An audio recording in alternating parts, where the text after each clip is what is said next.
GUI, இந்தியாவின் தலைசிறந்த vernacular edtech brand, skilling everyone everywhere.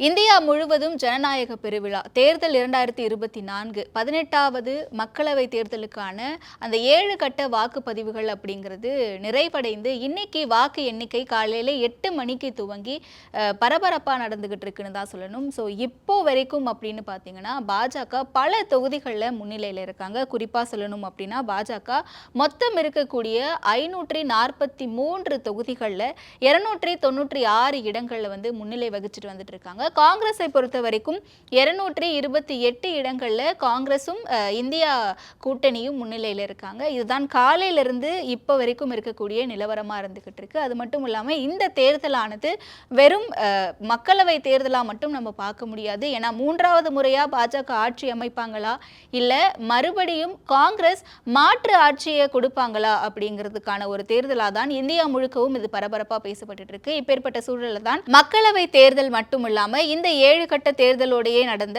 Andhra Pradesh மாநிலத்தினுடைய சட்டமன்ற தேர்தலும் ஒடிசா மாநிலத்தினுடைய சட்டமன்ற தேர்தலும் நடைபெற்று முடிந்து அதற்கான வாக்கு எண்ணிக்கைகளும் நடந்துகிட்டு இருக்கு. இது மட்டும் இல்லாம 25 தொகுதிகளுக்கான இடைத்தேர்தலும் விறுவிறுப்பா நடந்து முடிஞ்சு அந்த வாக்குப்பதிவானது இன்னைக்கு நடைபெற்றுட்டு வந்துட்டு இருக்கு. கிட்டத்தட்ட காலையில 8 மணிக்கு இந்த வாக்கு எண்ணிக்கையானது துவங்கி முதல்ல தபால் வாக்குகளை எண்ண துவங்கினாங்க. தபால் வாக்குகள் எண்ணும் போதே பாஜக பல இடங்கள்ல முன்னிலை வகித்த விஷயங்களை நம்ம பார்த்துக்கிட்டு இருந்தோம். அதை தொடர்ந்து வாக்குகளை எண்ணும் போது தபால் வாக்குகள் எண்ணப்பட்டு முடிந்து நேரடியாக போய் வாக்கு செலுத்திய மக்களினுடைய வாக்குகளை எண்ண ஆரம்பிச்சு இன்னைக்கு வரைக்கும் இப்போ நம்ம பேசிட்டு இருக்க இந்த தருணம் வரைக்கும் பாஜக முன்னிலை வகிச்சுட்டு வந்துட்டு இருக்காங்க. கிட்டத்தட்ட 300க்கும் மேற்பட்ட இடங்கள்ல பாஜக முன்னிலை வகிச்சுட்டு வந்துட்டு இருக்கிறத நம்ம பார்க்க முடியுது. அது மட்டும் இல்லாம தமிழகத்தை பொறுத்த வரைக்கும் 37 இடங்கள்ல திமுகவினர் முன்னிலை வகிச்சுட்டு வந்துட்டு இருக்காங்க. திமுக மற்றும் கூட்டணி கட்சியினர் அது மட்டும் இல்லாம அதிமுக கூட்டணி கட்சியை சார்ந்தவர்கள் ஒரு இடத்திலும் அது மட்டும் இல்லாமல் பாஜக கூட்டணியை சார்ந்தவர்கள் அதாவது என்டிஏ கூட்டணியை சார்ந்தவர்கள் ஒரு இடத்திலும் முன்னிலை வகிச்சுட்டு வந்துட்டு இருக்காங்க. இந்த தேர்தலினுடைய சிறப்பம்சம் அப்படின்னு பார்த்தீங்க அப்படின்னா தொடர்ந்து 7 கட்டங்கள்லாம் நடைபெற்றது. கடந்த ஆண்டு 2019ஆம் தேர்தலும் இதே மாதிரி 7 கட்டங்களாக நடைபெற்றது. 2014ஆம் ஆண்டும் 9 கட்டங்களாக நடந்தது தேர்தல். இந்த தேர்தல்கள் எல்லாத்துலேயுமே பார்க்கும்போது காங்கிரஸார் அப்புறம் கூட்டணி கட்சிகள் ரொம்ப வலுவான கூட்டணியில் இல்லை, மிகப்பெரிய பின்னடைவில் தான் இருந்தாங்க. கூட்டணி கட்சிகளுக்குள்ளேயே சலசலப்பு இருந்துச்சு, காங்கிரஸுக்குள்ளேயே உட்கட்சி பூசல் இந்த மாதிரியான விஷயங்கள்லாம் இருந்தது அப்படின்ற ஒரு பேச்சுக்கள் கடந்த தேர்தல்களில் நிறையவே இருந்துச்சு. நம்ம அதை நிறைய பார்த்துக்கிட்டு இருந்தோம். பட் இந்த தேர்தலில் இந்தியா கூட்டணி அப்படின்ற ஒரு வலுவான கூட்டணியோட இந்த தேர்தல் காலத்தை சந்திச்சிருக்காங்க. குறிப்பாக சொல்லணும் அப்படின்னா மொத்தம் இருக்கக்கூடிய 543 தொகுதிகளில் பாஜக சார்பில் பாஜக மட்டுமே 441 தொகுதிகளில் போட்டிட்டு இருக்காங்க. அதே மாதிரி இந்த பக்கம் 543 தொகுதிகளில் மொத்தமாகவே காங்கிரஸ் மட்டுமே 285 தொகுதிகளில் போட்டிட்டு இருக்காங்க. இந்த தொகுதிகளின் அடிப்படையில் பார்க்கும்போது கூட பாஜக கூட்டணியை சார்ந்தவர்கள் 295 இடங்களில் வந்து அதாவது கிட்டத்தட்ட 300 நெருங்கிட்டாங்க. 300க்கு மேலேயும் போகிறதுக்கான வாய்ப்புகள் இருக்கு அப்படின்னும் தகவல்கள் வந்துகிட்டு இருக்கு. அரசியல் விமர்சகர்கள் இந்த கருத்தை முன் வச்சுக்கிட்டு இருக்காங்க.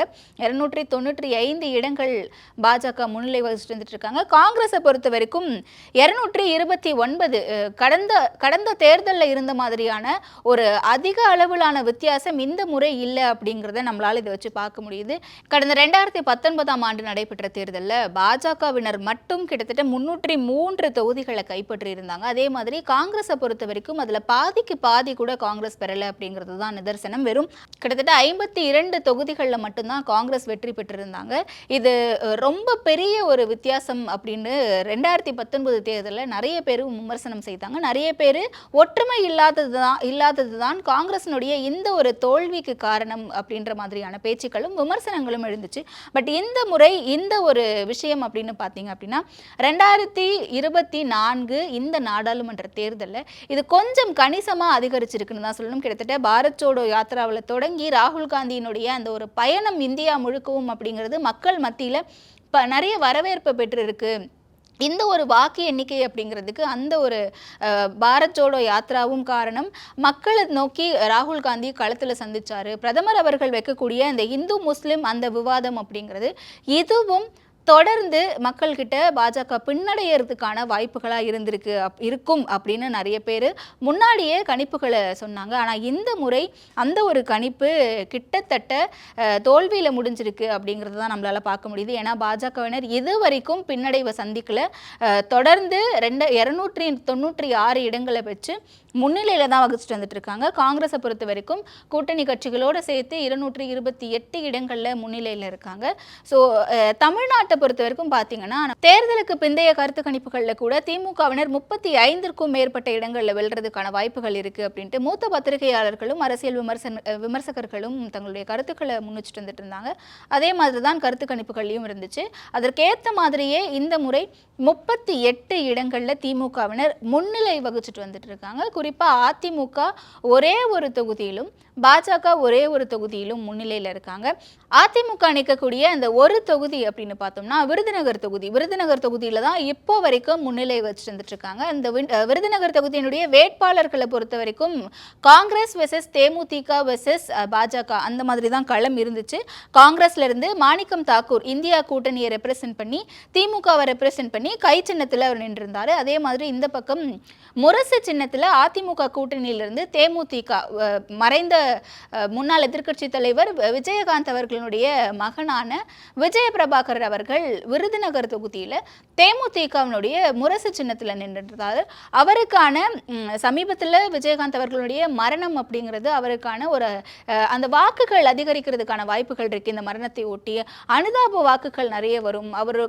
விஜயகாந்தினுடைய தொண்டர்கள் ரசிகர்கள் அங்க இருக்கக்கூடிய மக்கள் அவர் மேல இருக்கக்கூடிய அந்த அனுதாபத்தின் ரீதியா அவருக்கு அந்த வாக்குகளை செலுத்துவாங்க. இந்த மாதிரியான விமர்சனங்கள் இந்த மாதிரியான கருத்துக்களும் முன்னாடியே நிறைய பகிரப்பட்டு வந்த சூழல்ல இன்னைக்கு அந்த இடத்துல அவர் முன்னிலை வகிச்சுட்டு வந்துட்டு இருக்காரு. கிட்டத்தட்ட விருதுநகரை பொறுத்த வரைக்கும் காங்கிரஸ் வெர்சஸ் தேமுதிக வெர்சஸ் பாஜகன்னு பார்த்ததை விட இந்த பக்கம் தேமுதிக வெர்சஸ் பாஜக அப்படிங்கிறது தான் நிறைய பேர் பார்த்தாங்க. ஏன் அப்படின்னு நல்லாவே தெரியும். ஏன்னா பாஜக சார்பில் இருந்து ராதிகா சரத்குமார் பாஜகவினுடைய தாமரை சின்னத்தில் போட்டிட்டு இருந்தாங்க.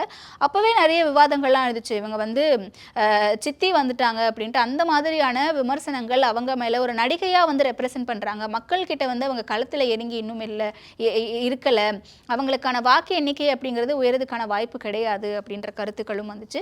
அதற்கேற்ற மாதிரியே இந்த பக்கம் விஜய பிரபாகரன் வெர்சஸ் இந்த பக்கம் இவரும் ஒரு திரை பிரபலத்தினுடைய மகன், இவங்களும் ஒரு திரை பிரபலம். போட்டி எப்படி இருக்கும், கடுமையா இருக்குமா எப்படி அப்படின்ற ஒரு பேச்சுக்களும் வந்துச்சு. அதற்கேற்ற மாதிரியே இந்த முறை விருதுநகர்ல முன்னிலை வகிச்சுட்டு வந்துட்டு இருக்காரு விஜய பிரபாகரன் அவர்கள்.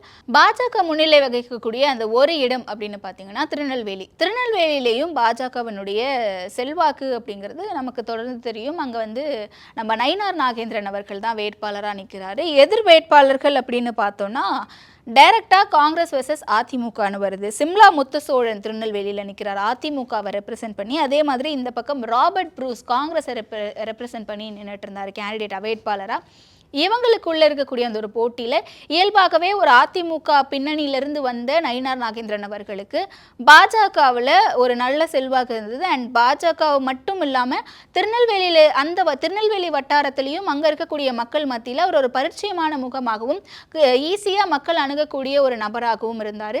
அந்த இடத்துல மக்கள் செல்வாக்கு அப்படிங்கிறது நயினார் நாகேந்திரன் அவர்களுக்கும் அந்த ஃபேஸ் வேல்யூ அப்படிங்கிறதும் அவருக்கு தொடர்ந்து இருந்த காரணத்தினால அவர் இன்னைக்கு திருநெல்வேலியில் முன்னிலை வகிச்சுட்டு வந்துட்டு இருக்காரு. இப்போதைய கள நிலவரம் இதுவாக தான் இருக்கு. தமிழ்நாட்டில் இருக்கக்கூடிய மொத்தம் 39 இடங்கள் மற்றும் பாண்டிச்சேரி உட்பட அந்த ஒரு தொகுதி உட்பட 40 இடங்கள்லையும் திமுக கூட்டணியினர் 38 இடங்களில் முன்னிலையில் இருக்காங்க. அதிமுக பாஜக தலா ஒரு இடங்களில் முன்னிலையில் இருக்காங்க. குறிப்பாக சொல்லணும் அப்படின்னா பாண்டிச்சேரியிலையும் காங்கிரஸ் வேட்பாளரான வைத்திலிங்கம் தான் முன்னிலை வகிச்சுட்டு வந்துட்டு இருக்காரு. இன்னைக்கு பாண்டிச்சேரியிலையும் காங்கிரஸ் தான் முன்னிலை வகிச்சு வந்துட்டு இருக்காங்க. திமுக கூட்டணி 38 இடங்கள்லையும் அதிமுக பாஜக தலா ஒரு இடங்கள்லையும் முன்னிலை வகிச்சுட்டு வந்துட்டு இருக்காங்க. கிட்டத்தட்ட நம்ம பார்த்துட்டு இருக்கோம். திமுகவினர் தேனி தொகுதியில் கிட்டத்தட்ட 93,700 வாக்குகள் பெற்றிருக்காங்க. அதற்கு அடுத்தபடியாக அதிமுக 2வது இடத்துல இருக்காங்க. கருத்து கணிப்பாக இருக்கட்டும் இல்லை தேர்தலுக்கு பிந்தைய கருத்து கணிப்பாக இருக்கட்டும் தொடர்ந்து பாஜகவினர் தமிழ்நாட்டில் 2ஆம் இடத்தை பிடிக்கிறதுக்கான வாய்ப்பு இருக்கா அப்படின்ற பேச்சுக்கள் தொடர்ந்து எழுந்துட்டு வந்துட்டு இருந்தது. குறிப்பாக நட்சத்திர வேட்பாளர்கள் பாஜக நிறைய இறக்குனாங்க. அவங்களுக்கான ஃபேஸ் வேல்யூ தமிழகத்தில் இருக்குது.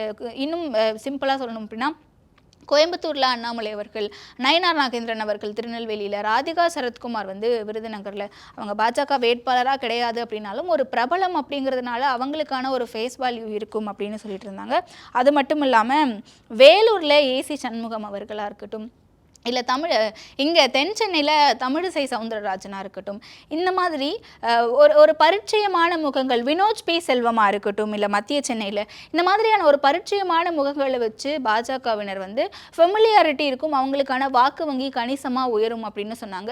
இன்னும் சொல்லப்போனால் சுயேட்சை வேட்பாளராக ராமநாதபுரத்தில் இருந்த ஓபிஎஸ்ஸாக இருக்கட்டும், இல்லை இந்த பக்கம் தேனியில் இருக்கக்கூடிய டிடிவி தினகரன் அவர்களாக இருக்கட்டும், இவங்களுக்கு அங்கே இருக்கக்கூடிய ஃபேஸ் வேல்யூ, அதாவது டிடிவி தினகரன் அவர்களுக்கும் ஓபிஎஸ்ஸுக்கும் இருக்கக்கூடிய அந்த ஃபேஸ் வேல்யூ, அவங்களுக்கு இருக்கக்கூடிய அந்த செல்வாக்கு, மக்களினுடைய ஆதரவு அப்படிங்கிறதுனால அதிமுகவை பின்னுக்கு தள்ளி 3வது இடத்திற்கு தள்ளி திமுகவிற்கு அடுத்தபடியாக 2வது இடத்துல பாஜகவினர் வர்றதுக்கான வாய்ப்புகள் இருக்குன்னு சொன்னாங்க. அந்த லிஸ்ட்ல தான் இந்த ஓபிஎஸ் அவர்களும் டிடிவி அவர்களும் வந்தாங்க. இவர்களும் 2வது இடத்தை பிடிக்கிறதுக்கான வாய்ப்புகள் அதிகமாகவே இருக்கு அப்படின்னு தான் நிறைய பேர் சொல்லிக்கிட்டு இருந்தாங்க.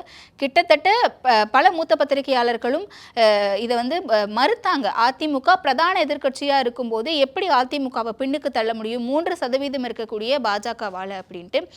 இப்போ நம்ம தொடர்ந்து அதை பார்த்துக்கிட்டு இருக்கோம். பல இடங்களில் அதிமுக தான் 2வது இடத்தை வகிச்சுட்டு இருந்துட்டு இருக்காங்க. குறிப்பாக நாம் தமிழர் கட்சியை பற்றியும் நம்ம பேசியாகணும்.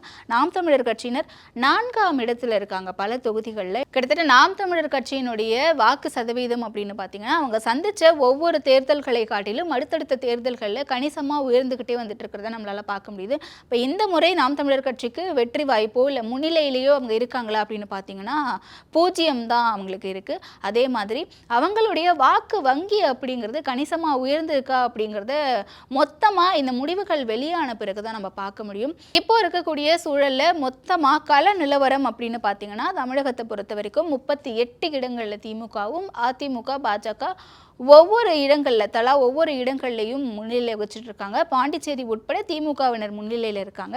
குறிப்பாக இந்த வாக்கு எண்ணிக்கை அப்படின்னு பார்த்தோம்னா நாடாளுமன்ற தேர்தலுக்கானது மட்டும் கிடையாது. நான் முன்னாடியே சொன்ன மாதிரி வாக்கு எண்ணிக்கை அப்படிங்கிறது சட்டமன்ற தேர்தல்கள் ஆந்திர பிரதேசத்திலையும் ஒடிசாவிலையும் நடந்த சட்டமன்ற தேர்தலுக்கான வாக்கு எண்ணிக்கையும் தொடர்ந்து நடைபெற்றுட்டு வந்துட்டு இருக்கு ஒரு பக்கம்.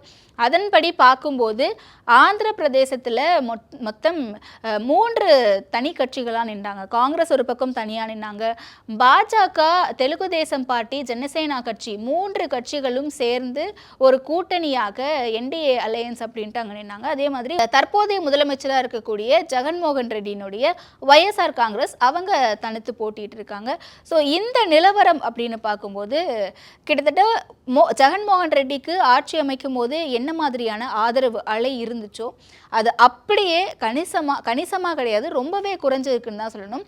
அதற்கு ஏற்ற மாதிரியே ஜெகன்மோகன் ரெட்டி ஆட்சி அமைக்கும் போது தெலுங்கு தேசம் கட்சியினுடைய நிலை, சந்திரபாபு நாயுடு கட்சியினுடைய நிலை என்னவா இருந்ததோ, எந்த அளவுக்கு மக்கள் அவங்களுக்கு அதிருப்தியை தெரிவிச்சாங்களோ அந்த அளவுக்கு இந்த முறை அவங்களுக்கு ஆதரவு கொடுத்துருக்காங்க மக்கள் சந்திரபாபு நாயுடு கட்சிக்குன்னு தான் சொல்லணும்.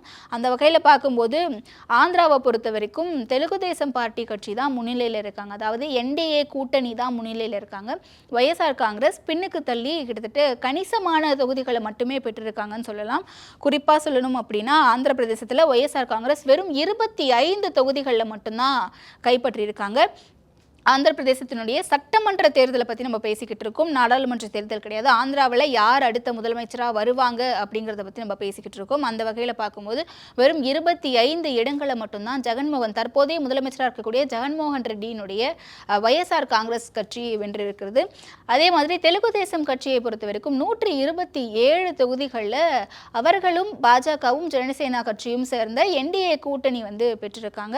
கிட்டத்தட்ட சந்திரபாபு நாயுடு தான் அடுத்த முதலமைச்சராக வருவாரா ஆந்திர பிரதேசத்தில் அப்படின்ற ஒரு கேள்வியும் இதை தொடர்ந்து நமக்கு எழுந்திருக்கு. அதே மாதிரி ஒடிசாவிலையும் சட்டமன்ற தேர்தலுக்கான வாக்கு எண்ணிக்கை தொடர்ந்து நடைபெற்று வந்துட்டு இருக்கு. அந்த வகையில் பார்க்கும்போது மீண்டும் நவீன் பட்நாயக் அவர்கள் ஒடிசாவினுடைய முதலமைச்சர் ஆவாரா அப்படின்ற ஒரு கேள்வி எழுந்திருக்கு. ஏன் அப்படின்னா இந்த முறை ஒடிசாவை ஒரு தமிழர் ஆளணும்னு நீங்கள் நினைக்கிறீங்களா, அந்த மாதிரியான ஒரு பிரச்சாரத்தை அமித்ஷா அவர்கள் வெளிப்படையாகவே முன் வச்சிருந்தார். பிரதமர் மோடி அவர்களும் கூட தமிழகத்திலிருந்து இங்கே இருக்கக்கூடிய பூரி ஜெகநாதனுடைய கோவில், ஒடிசாவில் இருக்கக்கூடிய பூரி ஜெகநாத் கோவிலுடைய சாவி தமிழகத்தில் தான் இப்போ இருக்குது.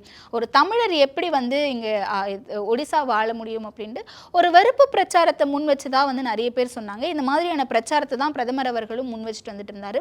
அந்த வகையில் இன்னைக்கு பாஜகவுக்கு கணிசமான வாக்கு எண்ணிக்கை அப்படிங்கிறது உயர்ந்து தொடர்ந்து முன்னிலை வகிச்சுட்டு வந்துட்டு இருக்காங்க. ஒடிசாவினுடைய சட்டமன்ற தேர்தல், ஒடிசாவினுடைய முதலமைச்சர் யார் அப்படின்னு தீர்மானிக்கக்கூடிய சட்டமன்ற தேர்தலில் பாஜகவினர் முன்னிலை வகிச்சுட்டு வந்துட்டு இருக்காங்க.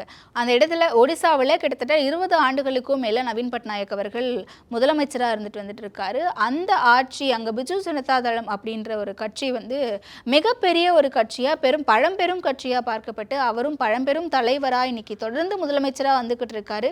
அப்படின்னு பார்க்கும்போது பாஜகவினர் அதை முறியடிச்சிட்டாங்களா, மக்கள் மத்தியில் பிஜு ஜனதா தளம் கட்சியினுடைய அந்த ஒரு செல்வாக்கு அப்படிங்கிறது இந்த முறை இந்த தேர்தலில் எடுபடலையா, மீண்டும் நவீன் பட்நாயக் முதலமைச்சர் ஆக மாட்டாரா அப்படின்ற ஒரு கேள்வி தான் அங்கே எழுந்திருக்கு. ஏன்னா தொடர்ந்து பாஜகவினர் தான் ஒடிசாவினுடைய முதலமைச்சர் யார் அப்படின்னு தீர்மானிக்கக்கூடிய இடத்துல பாஜகவினர் முன்னிலை வகிச்சுட்டு வந்துட்டு இருக்காங்க. பல தொகுதிகளில் பிஜு ஜனதா தளம் வெறும் 52 தொகுதிகளில் மட்டும்தான் முன்னிலை வகிச்சுட்டு வந்துட்டு இருக்காங்க. அதாவது 2வது இடத்துல இருக்காங்க. காங்கிரஸை பொறுத்த வரைக்கும் கணிசமான தொகுதிகளில் மட்டுமே அவங்க முன்னிலையில் வகிச்சுட்டு வந்துட்டு இருக்காங்க. கர்நாடகாவினுடைய ஹசன் மாவட்டத்தில் பாஜக வேட்பாளராக நின்று பாலியல் வழக்கில் சிக்கிய பிரஜ்வால் ரேவண்ணா அவர்கள் இன்னைக்கு பின்னடைவை சந்திச்சிருக்காரு அந்த தொகுதியிலன்னு தான் சொல்லணும். குறிப்பாக தற்போதைய பிரதமராக இருக்கக்கூடிய நரேந்திர மோடி அவர்கள் வாரணாசியில் இன்னைக்கு காலையில் வரைக்கும் பின்னடைவை சந்திச்சுட்டு இருந்தார். கிட்டத்தட்ட 6000த்திற்கும் மேற்பட்ட வாக்குகள் வித்தியாசத்தில் பின்னடைவை சந்திச்சுட்டு இருந்த சூழலில் இப்போ கணிசமாக உயர்ந்து கிட்டத்தட்ட 40,000த்திற்கும் மேற்பட்ட வாக்குகளின் வித்தியாசத்தில் அவர் வந்து முன்னிலை வகிச்சுட்டு வந்துட்டு இருக்காரு.